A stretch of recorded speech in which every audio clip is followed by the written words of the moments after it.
ka aasinso sa buhay. Yun yung mga dapat isipin, hindi yung iniisip mo yung pag-girlfriend ka na, yun hindi yung mga iniisip mo. Yung mga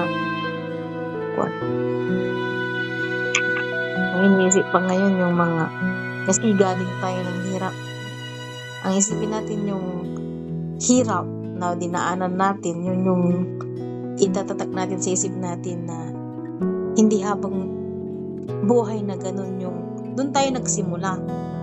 Kaya yun yung dala natin sa isip natin, sa puso na mayroong magbabago yung buhay mo, na ikaw yung magbabago.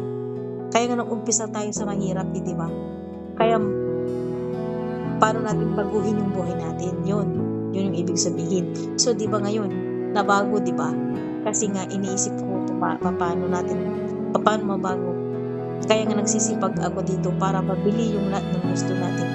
So ngayon, ang dami na nating mabili, ang dami nang meron na. Kaya salamat sa Diyos kasi nga hindi ko in-expect na lahat niyan ay binigay niya.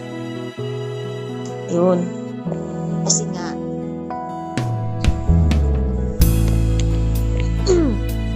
nga ang sikreto kasi sa sikreto dyan kayo natutupad yan.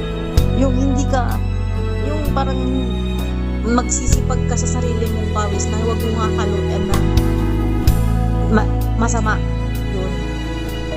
Ay, ibig ko sabihin, kahit na sa halimbawa, negosyo, hindi ka pwedeng, pag halimbawa, hindi sa pera, may sumubra sa pera na nireceive mo, di ba?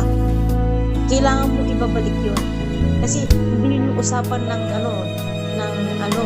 yung usapan sa ang tawag doon, sa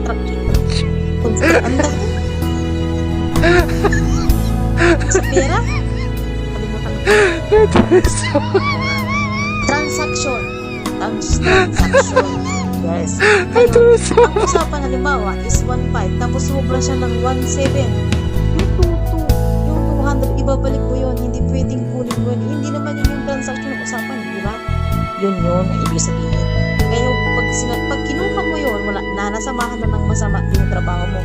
So ngayon, yun yung hahatak sa'yo na parang imbis na aangat ka na, hihilain ka pa niya pahila pababa kasi dinadagdagan mo siya ng bad na gawa. Tapos